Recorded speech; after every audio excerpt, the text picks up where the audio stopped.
오늘은 핸드메이드 코트를 만들 때 많이 쓰는 공구르기라는 손바느질에 대해서 알려드리려고 하는데요. 공구르기는 핸드메이드 코트를 만들 때뿐만이 아니라 여러 가지로 많이 쓰이기 때문에 확실하게 알아두시는 것이 좋을 것 같습니다. 일단 실을 적당한 길이로 잘라서 두 줄로 바늘에 한 번에 끼워줄 거예요. 실을 지금 두 줄이죠. 이렇게 자른 부분은 두 줄이고 반대쪽 끝에는 이렇게 연결이 되어 있어요. 어느 쪽으로 끼우시든지 상관이 없고요. 바늘에 끼울 거예요. 두 줄을 한 번에 끼우셔야 돼요. 이렇게.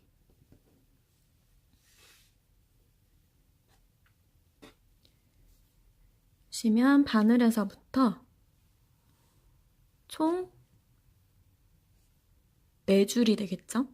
이렇게 두 줄, 두 줄. 이 상태에서 어느 쪽이든 상관없이 매듭을 지어줄 건데요. 보통 이제 두 줄을 끼우라고 하면 4줄을 이렇게 모아서 한 번에 여기를 매듭을 짓는 분들이 많은데 그렇게 하는 게 아니고 두 줄 중에서 한쪽에만 매듭을 지어주시면 돼요. 매듭 지으실 때는 한쪽을 손가락 위에 올려놓고 위에 바늘을 올려놓고 이 상태로 실을 감아주세요. 매듭이 두껍기를 원하면 원하는 만큼 많이 감아주시면 되고요. 감은 상태로 왼손으로 딱 잡고 그대로 바늘을 빼주시면 됩니다. 잡아당겨주시면 끝에서 매듭이 이렇게 생겼고 반대쪽은 매듭이 지어지지 않은 상태, 이 상태가 되는 거예요. 이렇게 해서 한쪽 끝에는 매듭이 있고 한쪽은 매듭이 없는 상태로 바느질을 할 거고요. 이렇게 하는 이유는 실이 꼬이지 않게 하기 위해서예요. 공구르기를 할 때 양쪽을 한 번에 묶어버리면 양쪽 실 사이에 길이 차이가 생기면서 계속 실도 꼬이고 길이 차이도 생기고 모양이 예뻐지지 않기 때문에 한쪽은 꼭 이렇게 매듭이 풀려있는 상태가 되어야 합니다. 이제 시접 부분 마감하는 방법을 보여드릴 건데요. 일단 한쪽은 원단이 이렇게 갈라져 있고 한쪽은 갈라지지 않은 상태로 핸드메이드 코트 원단이 각각 2겹씩이기 때문에 이쪽 2겹, 이쪽 2겹인데 3겹만 놓고 같이 박은 거예요. 여기는 재봉틀로, 여기를 들춘 상태로 재봉틀로 박은 상태고요. 이 상태에서 쫙 펼치면 남는 위쪽 부분을 감싸서 이렇게 봤을 때 이 선이 가려질 정도. 시접을 5mm로 줬으면 5mm만큼 감싸게 되는 거죠. 감싼 상태로 바느질을 해줄 거예요. 좀 어느 정도 익숙해진 다음에는 바로바로 접어가면서 이렇게 있으면 바로 접으면서 공구르기를 할 수도 있지만 처음에는 간격이 일정하지 않을 수 있으니까 위쪽을 한번 이렇게 싹 가려서 다림질을 하고 나서 바느질을 하면 좀 편하겠죠? 이 상태로 잡고 어떻게 잡는지는 이제 본인이 편한 대로 하시면 돼요. 이렇게 잡고 하실 수도 있고 조금 펼치고 위쪽을 살짝 접어서 보고 하실 수도 있고요. 중요한 거는 여기 박은 선이 잘 보이지 않을 정도로 정확하게 싹 가려서 해주시면 되는 거예요. 아까 전에 매듭을 지은 바늘은 안쪽에서 바깥쪽으로 뺄 건데요. 여기 시접의 안쪽, 그래서 바깥쪽으로 한번 빼주고요. 매듭을 꽉 쥐어야 빠져나오지가 않겠죠? 이 상태에서 접힌 부분 있죠? 접힌 선을 그대로 통과를 한다고 생각을 하시면 되는데요. 이 안쪽에서 원래의 공구르기는 오른쪽에서 왼쪽으로 이 박은 점 그대로 이렇게 통과를 하는데 지금 처음이랑 끝부분은 재봉틀에서 되돌아받기를 하듯이 몇 번 반복을 해주시는 게 좋아요. 그래서 원래는 진행 방향이 오른쪽에서 왼쪽이지만 왼쪽에서 오른쪽으로 한번 이렇게 오른쪽에서 왼쪽으로 다시 왼쪽에서 오른쪽으로 원단을 돌려가면서 하셔도 되고요. 이렇게 잡아당기기 전에 보면은 그 위치 그대로 내려간 거고요. 접은 상태에서 실을 당겨주시면 실이 안 보이겠죠? 그래서 다시 오른쪽에서 왼쪽으로 당겨주시면 이렇게 보이시나요? 이걸 이제 좀 더 세게 당겨주면 실이 잘 안 보이게 되겠죠? 지금 제가 일부러 다른 색 실을 썼기 때문에 조금 보일 수도 있지만 이렇게 이 부분이 아무런 실도 안 보이게 되는 거예요. 그 다음에는 똑같이 오른쪽에서 왼쪽으로 위쪽 원단이랑 아래쪽 원단을 번갈아 가면서 떠주면 되는데요. 제가 몇 담을 해볼게요. 자, 이렇게 놓고 여기 한 땀. 그 다음에 이 위치 그대로 아래쪽 한 땀.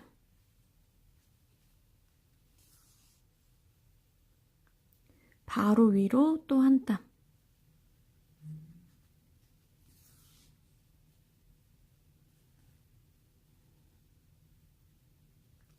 바로 아래로 또 한 땀.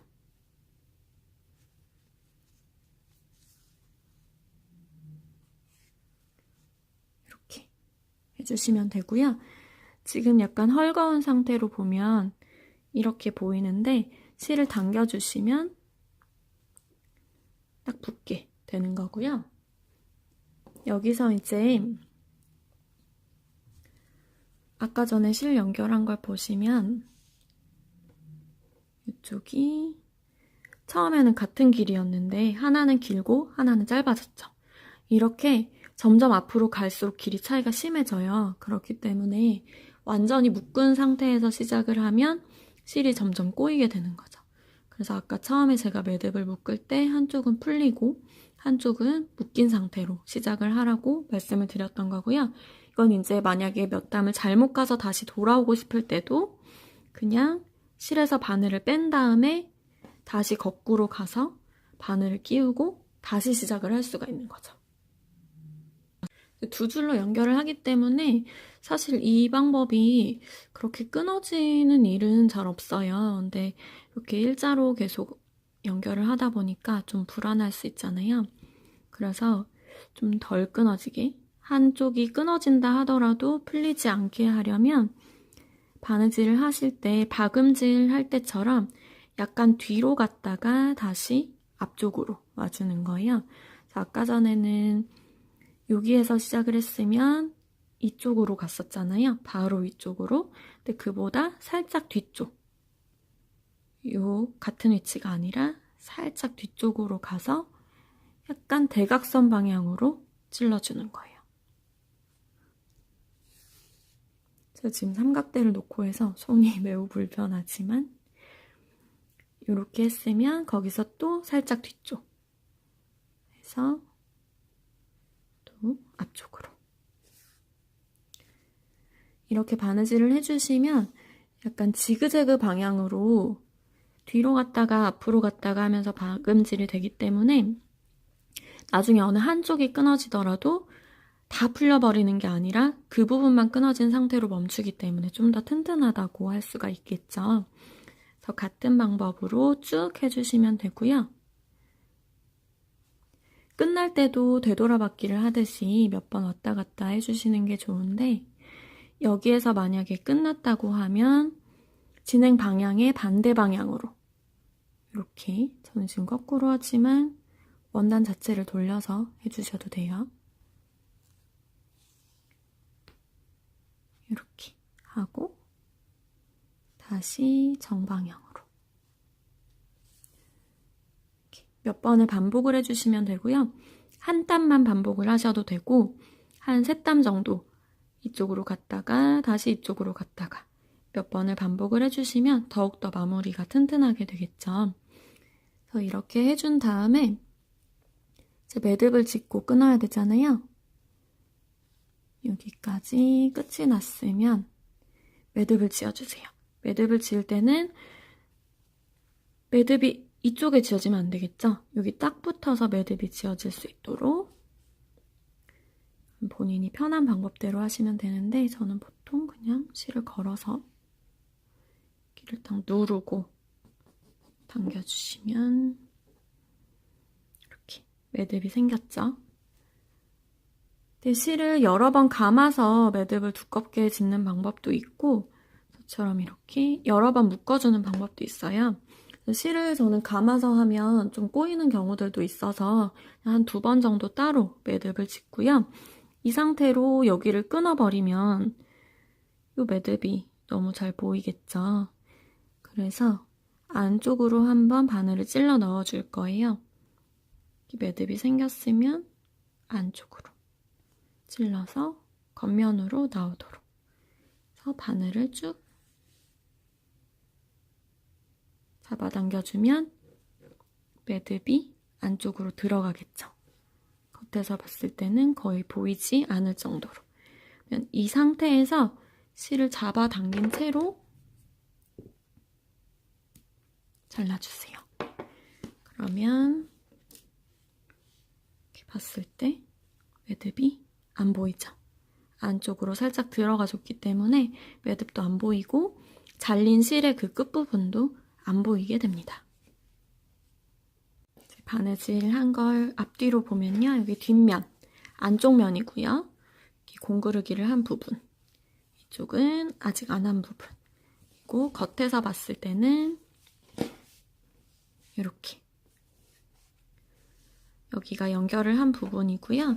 영상이라서 자세히 보이지는 않지만 살짝 볼록하게 보이죠? 이게 이제 핸드메이드 코트의 포인트가 되는 부분이라고 할 수 있을 것 같아요. 시접 부분이 전체적으로 이렇게 두께 차이가 있게 마감이 될 거예요.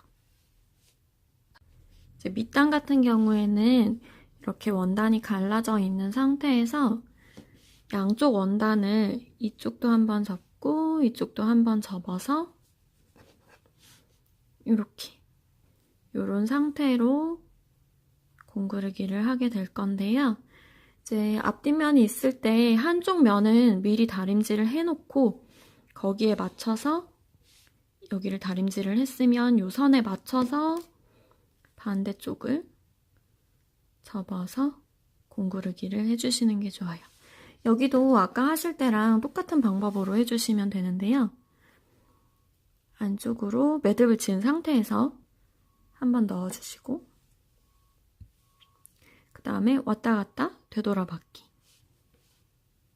요거는 이제 사람에 따라서 그냥 매듭을 굵게 짓는 정도로 마무리를 하는 경우도 있고요. 저는 여러 번 왔다 갔다 해주는 게 좀 불안하지가 않더라고요. 일단은 한 번만 왔다 갔다. 지금 처음엔 이쪽에서 나왔고요. 여기 들어가서 여기서 나와서 다시 들어갔다가 여기로 나온 거예요. 그리고 한 땀 그다음에 약간 뒤쪽에서 대각선.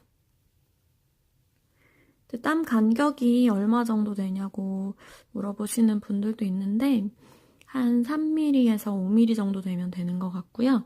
너무 땀이 크게 되면은 아무리 바느질을 꼼꼼히 한다고 해도 사이가 이렇게 벌어지게 울어서 보이기 때문에 좀 귀찮다 하더라도 간격을 일정하게 유지를 해주는 게 좋고요. 제가 한번 넓게 해볼게요. 이렇게 넓게. 넓게 대충. 속도는 엄청 빨라지겠죠? 자, 이렇게. 여기가 보이는데 얘를 당긴다고 하더라도 좀 더 우글우글하게 우는 부분도 더 많이 생기고요. 이 자체가 이렇게 벌어지게 되니까, 쉽게 벌어지게 되니까 아무래도 튼튼하지가 않게 되겠죠. 그리고 이제 공그르기 할 때 제일 많이들 실수를 하시는 게 여기에서 아주 넓게 가는 거예요. 땀수 자체는 좁은데 공간이 많이 떨어지게 이렇게 갔다가 여기서 시작을 해야 되는데 이렇게 띄엄띄엄. 이것도 마찬가지로 속도는 빨라지겠지만 실 다 보이죠? 제가 좀 과장을 하긴 했지만 너무 심하게 이렇게 되면 모양이 안 예쁘니까 조심해 주시고요. 또 실수 많이 하시는 거. 열심히 바느질을 해놓고 실을 안 당겨요. 그러면은 아무리 땀수가 좁아도 이 사이사이 실이 다 보이게 되고요. 반대로 너무 세게 잡아당기는 경우. 간격을 적당하게 맞춰서 바느질을 했다 하더라도 얘를 막 있는 힘껏 잡아당기는 거예요. 있는 힘껏. 이렇게 쪼그라들게 되겠죠. 근데 이게 지금 제가 굉장히 확 당기긴 했지만 요렇게 세게만 잡아당기더라도 쭈글쭈글해서 안 예뻐져요. 그래서 적당한 힘을 가지고 원래 원단의 길이 상태에서 벗어나지 않도록 예쁘게 당겨주셔야 되고요. 또 한 가지 실수는 위아래 위치를 잘못 맞추는 거예요. 핸드메이드 코트 같은 경우에는 여기는 뚫려 있지만 지금 나머지 부분은 붙어 있으니까 사실 그런 실수를 할 확률 자체가 좀 떨어지기는 하지만 여기를 한 땀 뜨고 반대쪽을 뜰 때 아주 살짝씩 점점점 밀리게 뜨는 거예요. 이렇게 하기도 어렵기는 한데 가끔 이렇게 하시는 분들이 있어요. 조금씩 밀리게 조금씩 밀리게 하다 보면은 어떻게 했는지 그냥 나는 맞게 한 것 같은데 다 하고 나서 보면은 위아래가 서로 어긋나서 여기 주름이 이렇게 생기는 경우. 그러면은 예쁘지가 않겠죠, 당연히. 그래서 딱 봤을 때 아랫면이랑 윗면이랑도 차이가 나게 되고요. 그래서 여기가 딱 맞게끔 위아래가 딱 맞는 상태로 정확하게 한 땀 한 땀 해주셔야 예쁜 옷을 만드실 수 있습니다.